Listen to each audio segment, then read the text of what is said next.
වගේම මේ emission report එකේ තියෙන වැදගත්කම සහ ඒ පිළිබඳ කරුණු ටිකක් ඔයාලට කියන්න යන්නේ අද. ඉතින් අපි බලමු ඒක කොහොමද ඇනලයිස් කරගන්න පුළුවන් කියලා. මෙතන තියෙනවා එමිෂන් රිපෝට්ස් තුනක් යාගේ අවුරුදු 3ක මේ සුදු පාට පේපර් එකේ තියෙන ෆේල් වෙච්ච එමිෂන් රිපෝට් එක. ඊට පස්සේ අනිත් වර්ෂ දෙකක එමිෂන් රිපෝට්ස් මෙතන තියෙනවා. ඉතින් අපි මූලිකව මේකේ ෆේල් වෙච්ච රිපෝට් එකට අවධානය යොමු කරලා බැලුවොත් ඔයාලට මම පැහැදිලි කරලා පෙන්නන්නම්. සාමාන්‍යයෙන් මේ රිපෝට් එක ඇනලා මම මේ විශේෂයෙන්ම කතා කරන්නේ EFI වාහන ගැන. මේක අදාළයි පෙට්‍රල් හැම වාහනයකටම. නමුත් EFI වාහනයක ඉතා හොඳ කාර්යක්ෂමතාවයකින් ඉන්ධන දහනය සිද්ධ කරන නිසා ඒ EFI වාහනයක රිපෝට් එකක් තියෙන්න ඕන ආකාරය සහ මේ මෙතෙන්දි මේ රිපෝට් එකේ තියෙන දෝෂය මොකක්ද කියන එක අපි හඳුනා ගන්න පුළුවන්.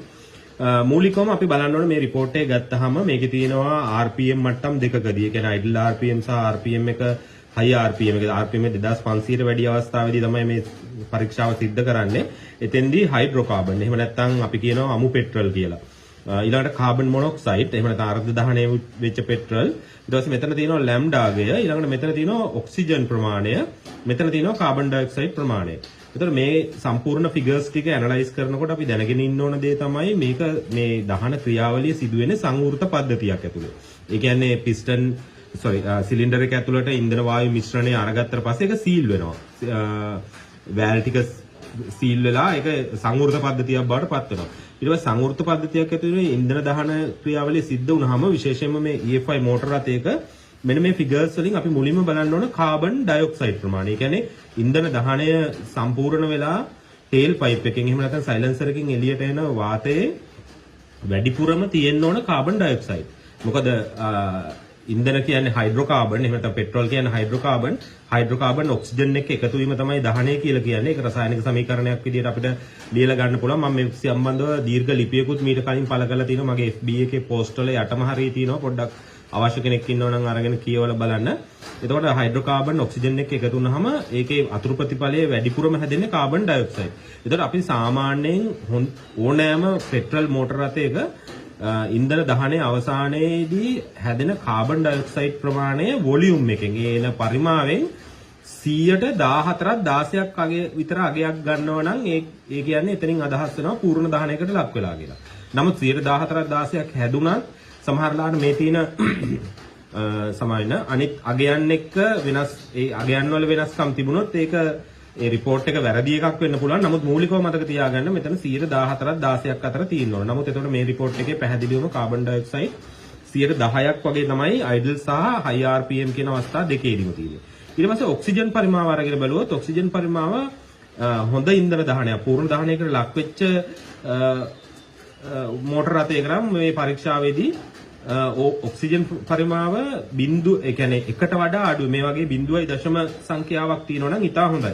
ඒ කියන්නේ පූර්ණ දහනයකට ලක් වෙලා කියලා කියන්නේ. මොකද සංවෘත පද්ධතිය ඇතුළට ගත්ත වායු පරිමාවේ තියෙච්ච ඔක්සිජන් දහනය සඳහා වැය වෙලා තියෙනවා. ඒකට අතුරු ප්‍රතිඵලයක් විදියට එන වාතයේ ඔක්සිජන් පරිමාව ඉතා අඩු මට්ටමක පවතින්න ඕන. මේක වැඩිපුර තියෙනවා නම් ඒ කියන්නේ පූර්ණ දහනයකට ලක් වෙලා නැහැ හෝ වෙනත් ප්‍රශ්න. right. ඊට පස්සේ ලැම්ඩාගේ සාමාන්‍යයෙන් හොඳ පූර්ණ දහනය කියන්නේ නිවැරදි ඉන්ධන වායු මිශ්‍රණය ලැබිලා තිබුණා නම් සිලින්ඩර් එක ඇතුළට මෙයා 1 කියන අගයට එහෙම නැත්නම් 1.0 කියන අගය ආසන්න වශයෙන් තියෙන්න ඕනේ. එකට වඩා අඩු වෙනවා කියන්නේ අපි කියනවා රිච් කන්ඩිෂන් කියලා. ඊට පස්සේ එකට වඩා වැඩි වුණොත් ලීන් කන්ඩිෂන් කියනවා. ඒ කියන්නේ මිශ්‍රණයේ එකට වඩා අඩුයි කියන්නේ වාතයට වඩා ඉන්ධන වැඩි කියන එක. එකට වඩා වැඩි අගයක් ගන්නවා කියන්නේ මිශ්‍රණයේ වාතයේ පරිමාව ඉන්ධන පරිමාවට වඩා වැඩියෙන් තියෙනවා කියන එක. එතකොට මෙතනත් මේ ගැටලුව මේකේ තියෙනවා. මෙතන ඔක්සිජන් පරිමාව හරියට තුනට කාබන් ඩයොක්සයිඩ් අඩු වෙලා තියෙනවා. ලැම්ඩාගේ අඩු වගේක තියෙන. ඒ කියන්නේ මිශ්‍රණයේ ඉන්ධන වැඩිපුර තියෙනවා කියන එක තමයි මෙතනින් හැඟවෙන්නේ. ඒ වගේම කාබන් මොනොක්සයිඩ් 100 වොලියුම් එකෙන් සම්පූර්ණ වායු පරිමාවෙන් 3%කට වඩා කාබන් මොනොක්සයිඩ් තිබුණොත් මේ රිපෝට් එක ෆේල් කරනවා. නමුත් මෙයාගේ ඒක 103 ඉක්මවා ගිහින් 104 සහ high RPM වලදී 105 වගේ අගයන් වලට ඇවිල්ලා තියෙනවා. ඒතකොට පැහැදිලිව මේ රිපෝට් එක ෆේල් වෙලා මෙතනදී. ඒතකොට මේක කාබන් මොනොක්සයිඩ් වැඩිපුර තියෙනවා. ඒ කියන්නේ අර්ධ දහනය වෙච්ච කාබන්. ඒ වගේම හයිඩ්‍රෝකාබන් ගත්තොත් මේක තියෙන ppm කියන්නේ particle per million. ඒත් වොලියුම් එකෙන් particle මිලියනයකට ඒ කියන්නේ අංශු මිලියනයකට අංශු 1000ක් තිබුණොත් ෆේල් කරනවා. නමුත් මෙයාගේ අංශු 1000ට වඩා අඩුයි. නමුත් තවමත් වැඩි මට්ටමක තියෙන්නේ. මේ දෙක ගැන කතා කරොත් කාබන් මොනොක්සයිඩ් සහ හයිඩ්‍රෝකාබන් ගැන කතා කරොත් හොඳට ඉන්ධන, ඒ කියන්නේ පූර්ණ ඉන්ධන දහනයකට ලක් වුණොත් මේක තියෙන්න ඕන කාබන් මොනොක්සයිඩ් තියෙන්න ඕන දශම සංඛ්‍යාවක්. ඒ කියන්නේ 0.0 සංඛ්‍යාවක් තියෙනවා නම් තමයි හොඳ. ඒත් දශම ස්ථානයෙන් මේ පැත්තේ ඉලක්කම් 2කට සීමා වෙනවා නම් වඩා හොඳයි.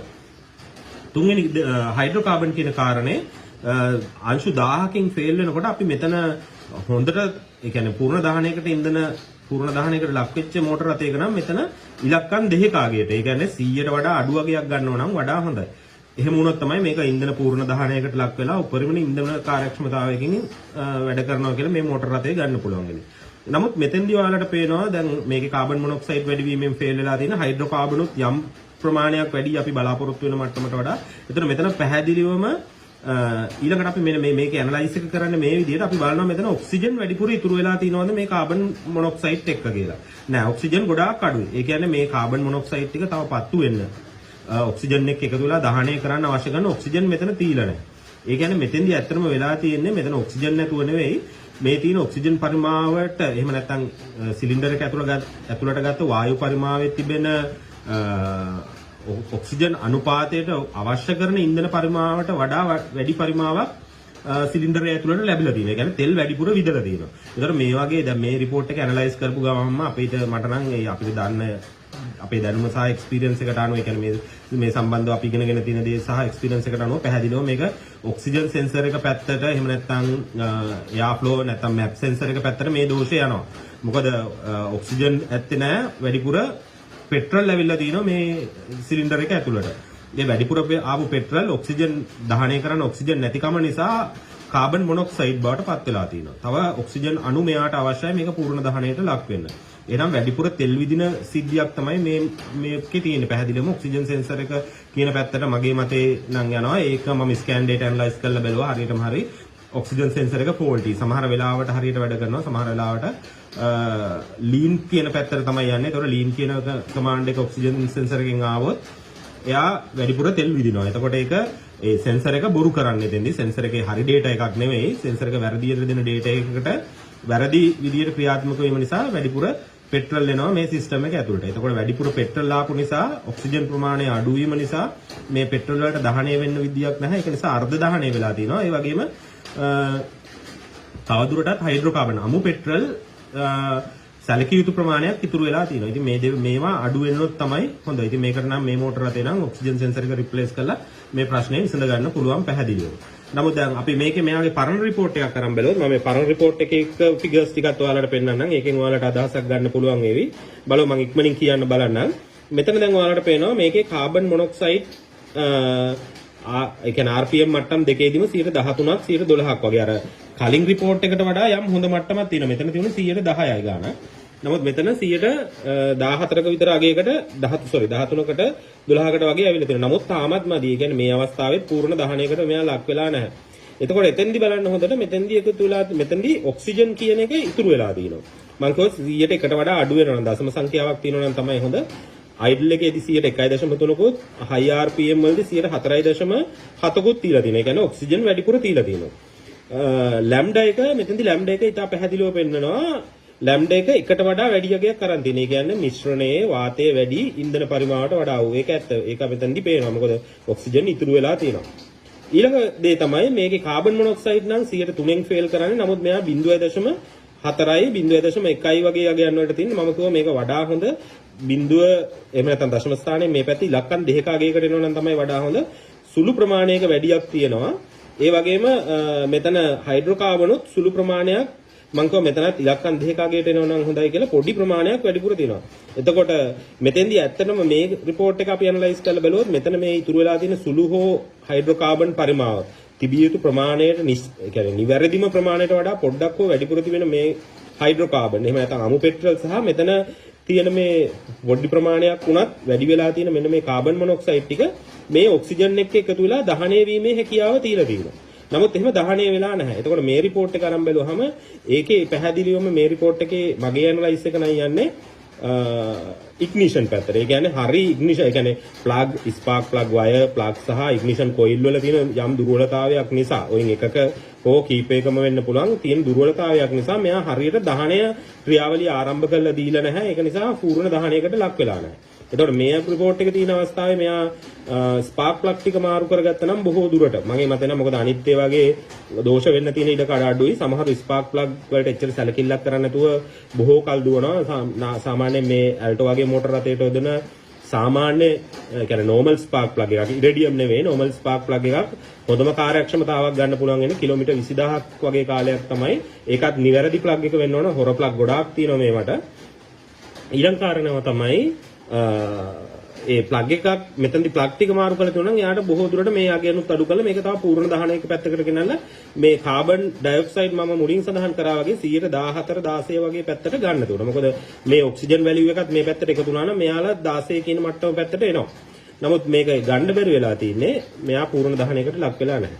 ඊට කලින් අවුරුද්ද report එක ගැන බැලුවත් එතනදිත් ඒ වගේ තත්ත්වයක් තමයි තියෙන්නේ. කාබන් ඩයොක්සයිඩ් 13 12 අර report එක හා සමානම එකක් වගේ තමයි තියෙන්නේ. ඔක්සිජන් ගොඩක් ඉතුරු වෙලා ඒ කියන්නේ සැලකිය යුතු ප්‍රමාණයක් ඉතුරු වෙලා තිනවා. ලැම්ඩාගේ එක පැනලා තියෙන්නේ. ඒ කියන්නේ ලීන් කන්ඩිෂන් එකක් යන්නේ. ඒ වගේම කාබන් මොනොක්සයිඩ් මම කිව්වා 0.0 එහෙම නැත්නම් දශම ස්ථානයේ මේ පැත්තේ ඉලක්කම් දෙකකට සීමා වුණා නම් හොඳයි කියලා. නමුත් මෙතන දශම ඒ කියන්නේ 0.6 600ක් සහ 954ක් වගේ මට්ටමක් පෙන්වනවා. ඉතින් පොඩ්ඩක් වැඩි මේක මෙයාට මෙතන තියෙන මේ ඔක්සිජන් එක එකතු වෙලා දහණය වීමේ හැකියාව තිබිලා තියෙනවා. නමුත් දහණය වෙලා නැහැ. මෙතනත් හයිඩ්‍රෝකාබන් සුළු ප්‍රමාණයක් තියෙනවා. ඒවා මේකත් එක්ක එකතු වෙලා දහණය වීමේ හැකියාව තියලා තියෙනවා. එහෙම දහණය වෙලා නැහැ. දහණය වුණා නම් මේ පැත්තට මේ කාබන් ඩයොක්සයිඩ් වැඩි ප්‍රතිශතයක් දීලා මේක report එක බැලන්ස් වෙනවා. ඉන්ධන පූර්ණ කාර්යක්ෂමතාවයකින් දහණය වෙනවා කියන තැනට ගන්න තියෙනවා. ඉතින් මෙතෙන්දිත් අර spark plug වල එහෙම නැත්නම් ignition වල weakness එකක් තමයි මේ report එක analyze කරාමත් තියෙන්නේ. ඉතින් ඒක මතක් කරනවා ගොඩක් අයට මේ report එක ගැන විශ්වාසයක් නැහැ. යා ගොඩක් අය මේක බොරුවක් කියලා කියනවා. ඒ වගේම මේකෙන් මග හරින්න බලනවා. මේක වැරදි ක්‍රම වලින් පාස් කරගන්න බලනවා. නමුත් ඒ කිසිම දෙයක් ඇත්තටම නොකළ යුතු දේවල් අද ලෝකයේ ඊටාම දියුණු මට්ටමකට ගිහිලා තියෙනවා. අද දැන් මේ අවුරුද්දේ ජුලි විතර වෙනකොට මම හිතන්නේ යුරෝපයේ යුරෝ 7 ස්ටෑන්ඩඩ් එක එනවා.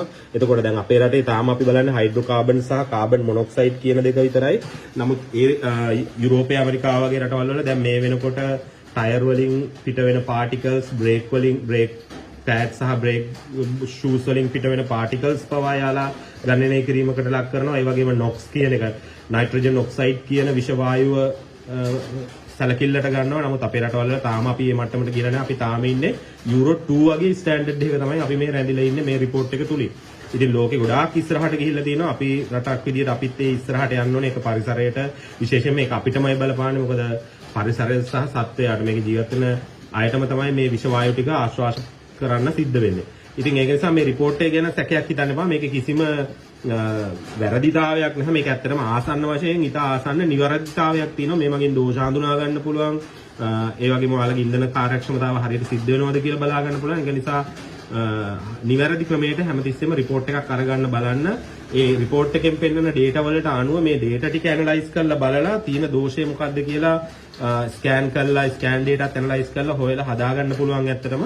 ඉතින් නිතරම ඒ ගැන සැලකිලිමත් වෙන්න. මේක සරල කොට තකන්න එපා. රටක් විදියට අපි ඉස්සරහට යා යුතුව තියෙනවා. බොහොම ස්තුතියි නරඹුවට.